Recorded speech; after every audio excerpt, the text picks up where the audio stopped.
Seronok apabila suami isteri suka minat yang sama. Macam pasangan pelakon Syahrizi Sam dan Shatila Melvin ni, rupanya pasangan ni suka dekor rumah. Lebih untung bila pasangan tahu kerja-kerja DIY. Memang dapat jimat banyak. Bertuah tilah Sam rajin tolong dan pandai kerja-kerja DIY dekor di rumah. Tak sabarlah nak tunggu hasil dekorasi di rumah baru mereka nanti. Kasut berselerak merata. Dengan kuda tak kuda, nak sebik tak betik je rumah aku dengan tik kuda. Tapi akunya dengan penyapu kawan baik, so tak risau sangat lah. Memang sedia-sedia menyapu.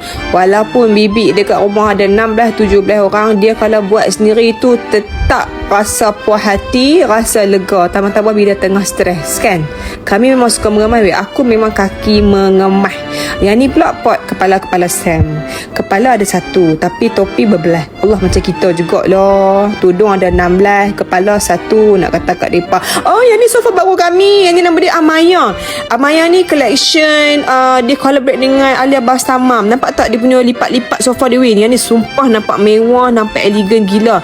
Dan yang ni paling jahat. Bean bag ni aku boleh lena tengah-ngah meleleh hayat dekat atas ni sebab selesa sangat. Berebut kadang-kadang dengan budak-budak. 20 tahun aku hidup, yang ni adalah pilihan yang paling bijak aku rasa seumur hidup aku. Okey, projek garden dah settle kan. Bila dah settle ni, kita kena pikuk line pula. Aku runtun Sam nak tukar pula cermin, nak tukar pula shirt. Bertahun dah sebenarnya Tila pakai shirt ni.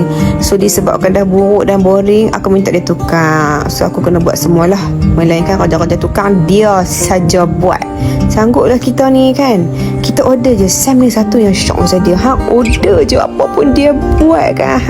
Sebab tu kami sayang dia lebih. Sebab tu kami duduk rumah je, tak pergi mana-mana. Tengok muka dia je kan sayang kan. Nampak tak? Elok kami. Nampak tak before and after. Lepas ni kita buat bilik pula weh.